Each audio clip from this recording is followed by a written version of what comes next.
وہ پڑھیں تو انہیں اندازہ لگے گا کہ ادب کس چیز کا نام ہے۔ سبحان اللہ، حق حق، سبحان اللہ، سبحان امام ابن حمام صاحب فتح القدیر، سبحان اللہ، حضرت امام برزندی، سبحان اللہ، علامہ ابن عابدین شامی، اللہ، اہم اہم شخصیات کی عبارتوں پر میرے اعلیٰ حضرت نے جب کچھ ان کے تسامحات کا ذکر فرمایا، ہم بھی انسان ہیں، معصوم تھوڑی ہیں، غلطی ہم سے بھی ہو سکتی ہے، تو کیا فرماتے ہیں؟ تطفل لفظ استعمال کرتے ہیں، تطفل، یہ ایک بچکانی بات ہے۔ کون امام کہہ رہا ہے؟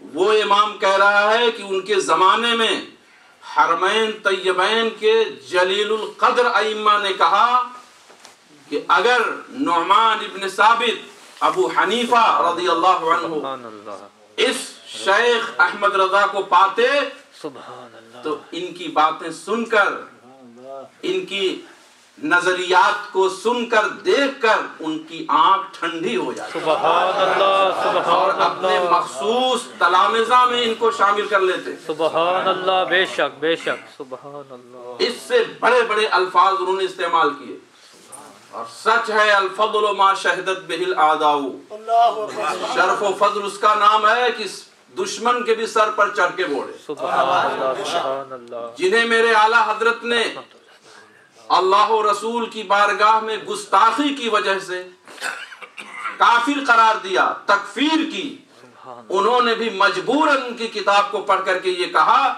کہ ان کے یہ فتاوے جب پڑھے جاتے ہیں لگتا ہے کوئی امام اعظم ثانی بول رہا ہے۔ سبحان اللہ، سبحان اللہ، اللہ اکبر، یا رسول اللہ، فیضان رضا۔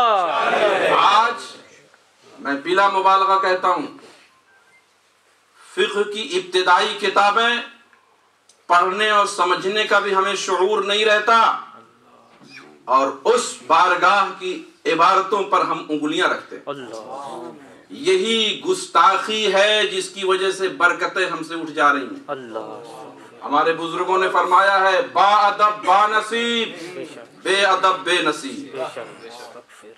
جو ادب والا ہوتا ہے وہ ایسا حصہ خدا کی رحمت سے پاتا ہے کہ دن بھر رات بھر کتاب میں پڑا رہے، وہ نہیں مل پاتا۔ ایک صاحب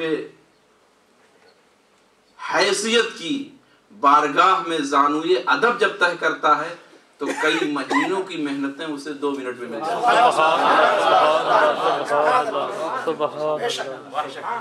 مولوی ہرگز نشد مولائے روم، تا غلام شمس تبریز نشد۔